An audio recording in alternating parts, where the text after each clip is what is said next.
Okay, thank you very much. My name is Florian Kirschbaum. This is joint work with Eric Oliver Blass from Airbus and Rasul Madawi, also from the University of Waterloo as myself. I'm going to talk about private set intersection. So most people know what private set intersection is, but just to remind you, it is two parties who each have a set and want to compute the intersection of that set, but do not want to reveal anything outside of the intersection. This is a tool that is very commonly used in joint data analysis, and the most famous example has been publicized by Moti Young, is the Google Mastercard ad conversion, where they use a version of what Google calls double encryption, and Moti rightfully calls diffie-Hellman or PRF. And in the setting where we have Alice and Bob, each want to compute the intersection. We will situate our work here. So I want to make a side note, particularly because it might have not been fully understood by everyone when Moti gave his award speech at, I think, CCDS 2016-18, that PSI, one-sided PSI, implies oblivious transfer, and we have a complete proof by reduction in the paper, but it might actually be folklore. But it's relatively easy to see that if you have one-sided PSI, you can do oblivious transfer. If you can do oblivious transfer, you can do two-party computation. So one-sided PSI is as powerful as any two-party computation. So it's actually, although it seems to be a restricted functionality, it is a functionality that can implement any kind of two-party computation. If you want to construct private set intersection, there are fundamentally two ways of doing so. So you have to imagine that both Alice and Bob each have a set, and they want to compare them without revealing what the values are. So one construction is for Alice to take her set and send it for what's known as an oblivious pseudo-random function, which is a protocol that computes a pseudo-random function for one single value, or in the batch case, for a batch of values under Bob's key. And Bob does not learn anything about those values or that value itself. Once Alice has done this, Bob can send the PRF with his key of his values to Alice, and Alice can compare the elements and declare. The way she would usually do that is she would just hash the values into a hash table, and if you have a collision, compare whether or not the values are actually the same. Now, the advantage of this is that the comparison in clear is very, very efficient, and particularly very communication efficient, since the only communication is computing the OPRFs, for which you have n elements, and which gives you an O of n communication cost, and sending the elements from Bob, strictly speaking another n, but for simplicity we assume the same n, so we have O of n communication cost for this protocol. This is the construction that the most efficient protocols currently use. They all use some version of VOLE-PSI. There's a standardization, which is called an oblivious key value store, and there are other constructions of similar kind, but they all use this comparison in the clear approach. There's an older approach. Actually, it's not older. The oldest approaches also use that one. But in between, people were investigating a different kind of construction. And in that construction, both Alice and Bob hash their elements into their hash tables with the same keys, and then compare all elements in the same buckets. So instead of comparing in clear, you actually now run a secure comparison protocol, for each pair of elements in the same bucket. And you can make those, there's a lot of optimization of how you hash these things, and you use cuckoo hashing on the one side, and on the other side you use cuckoo hashing with all the hash functions and add all of those tables in all of those cases. But in the end, effectively, you will end up with an n log n communication costs, because you have to compare n log elements due to the padding that occurs. And this is currently right now, actually in most cases, no longer assumed to be state-of-the-art. However, we show in this paper that you can make a secure comparison so fast in an interesting way, I think, that this approach here that we are working in becomes competitive again and becomes interesting. Of course, if you made n larger, eventually it will no longer work, but it works for reasonably current data set sizes. So what we do is we use a concept called pre-computation that a lot of people know from multi-party computation. So we have a pre-computation phase where the parties don't have to be synchronously online, right? They need to be all somewhat aligned, but they can be online as a trusted third party or in some other way, and they don't have to exchange messages very quickly online. And then we have an online fast where both parties need to be online, where we compute extremely fast using the pre-computed data.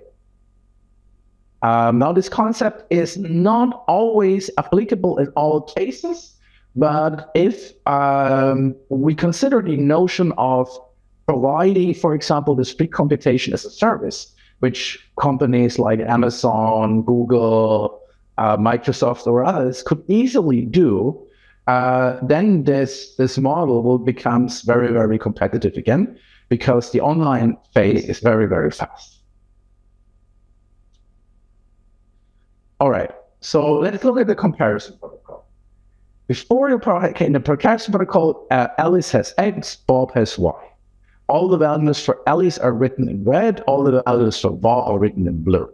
We assume a pre-computation phase, and this pre-computation phase has generated something very similar to what's called an oblivious online evaluation, where we have the values RA and RB equals to SA plus SB. And we made it actually sure that the values RA, RB, and SB are not equal to 0. All the other values can be equal to 0. SA can be equal to 0. But the other ones we choose from 1 in a field to P minus 1.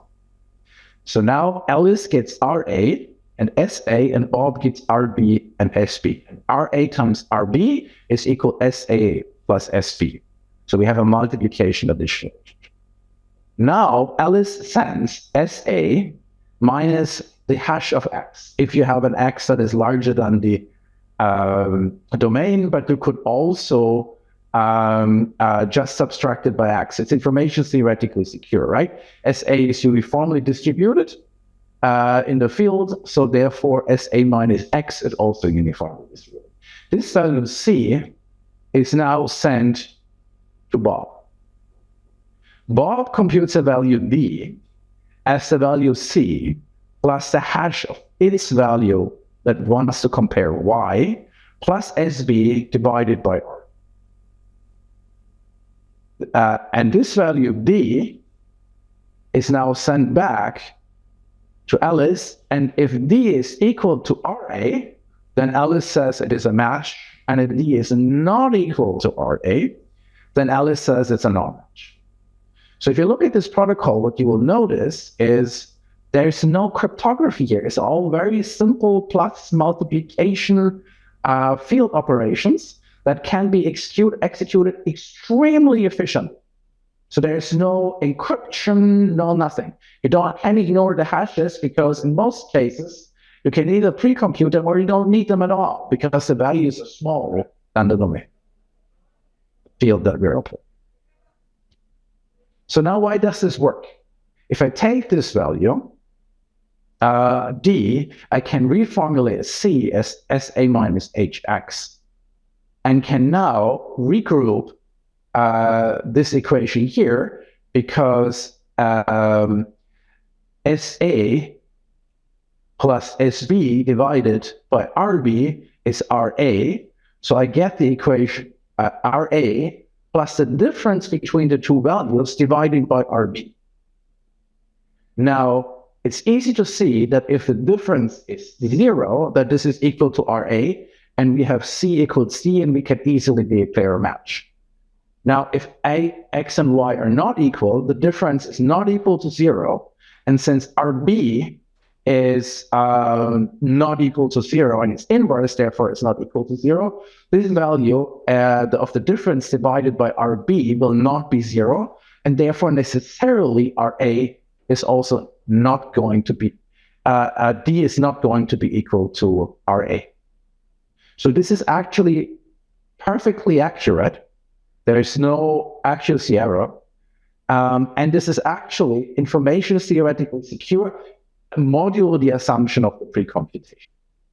You can also see in this equation that this is secure because the difference between HX and AY is multiplied by a random value, the inverse RB. So this is our very simple online computation. In the offline computation, what we actually want is something very similar, that's already mentioned, to an oblivious linear evaluation. And I will give some instantiations. So an oblivious linear evaluation is, if I have a value x, I evaluate a linear function, rx plus s over that. One party inputs are rs, one party inputs x, and I output f of x to the party that inputs x. I can do this in a sort of more randomized variant where no party has to input any random values, but I just output random values that fulfill the equation that I. So again, we look at the offline phase or the pre-computation phase because it makes the online phase a lot faster with little overhead. The Beaver triplets are the ones that are being used by multi-party computation, and actually the oblivious linear evaluation is often a first step in computing Beaver triplets. So we're already halfway there to compute Beaver triplets, and we could have a unified offline phase between something like oblivious linear evaluations as we need, and we need Beaver triplets that would be useful in secure computation. And if we could make those available,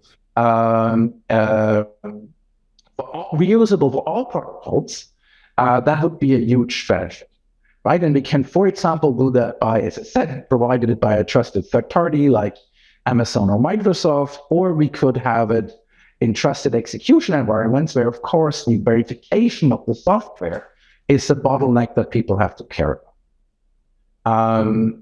And the verification of the software is non-trivial. And if we have one software that we can use for many protocols, that would be, again, a huge advantage for making the offline phase secure and available. So we investigate a whole bunch of methods. I left them in the papers. We look at cryptographic methods like homomorphic encryption and oblivious transfer. Cryptography has no hardware assumptions like trusted execution, no third-party assumptions.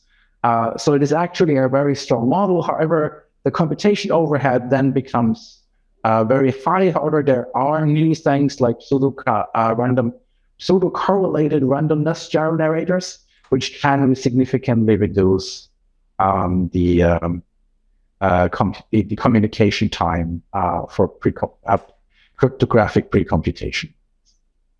Another interesting variant that we investigated is using trusted execution environments.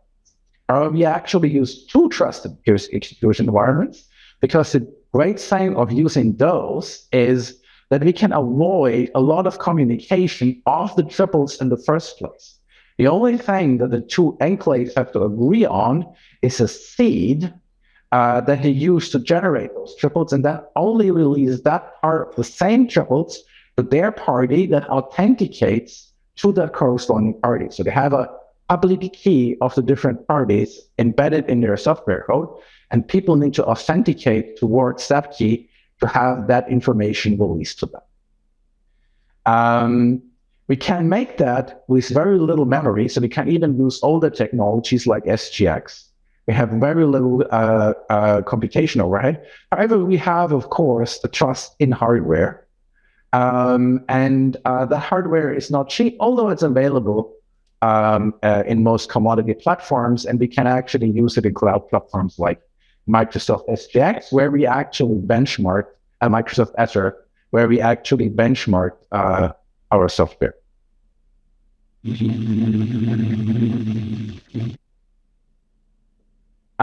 So here's an overview of our results. We are significantly faster when we only consider the online time than other methods. The only reason that VOLE-PSI beats us here on communication cost, but not time, is because we use small set sizes. In this case, we actually beat VOLE-PSI RS21 for larger set sizes. So if you look at 2 to the 26 and the table below, we will see that RS21 is actually has actually higher communication costs than our phase. We compared this to be actually fair here, not with a purely cryptographic method like pre-computation with homomorphic encryption, lattice-based encryption, or oblivious transfer, but with a pre-computation phase of the SGX phase that I just described.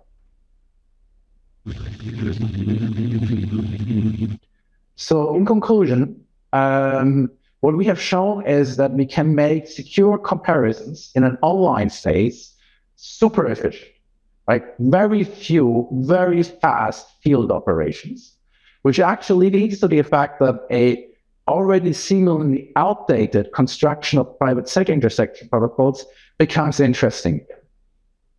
And that running time rivals those of less complex, in the sense of communication complexity, OKVS solution. And we believe this is somewhat interesting.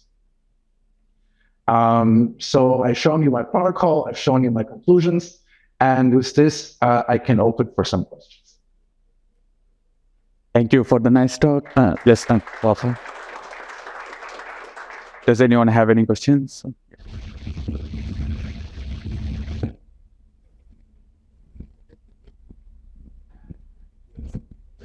Hey, just a quick question.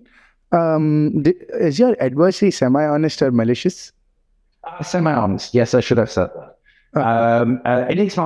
Anytime you hash into the table first for a malicious adversary, you would have to prove that the hashing is correct.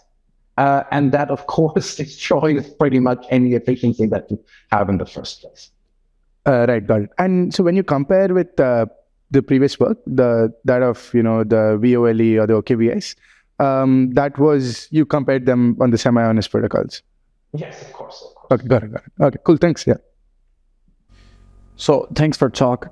Is it possible to use the results of the offline computation for another run instance as well? And does that depend on if I have the same set, can I reuse the offline for another run of that protocol? No, you cannot reuse the offline phase. Every triple can only be used once. If your adversary knows that you're reusing a triple, you are in bad trouble. If your adversary knows that you're reusing the same set and the same triples, well, then you should be fine, actually. But if you're using the same triples with different sets, you're definitely in trouble. And your adversary has a clue of that. It's a one-time pattern. It's information theoretically secure. Thank you for presenting the talk. So let's thank again the author. Yep.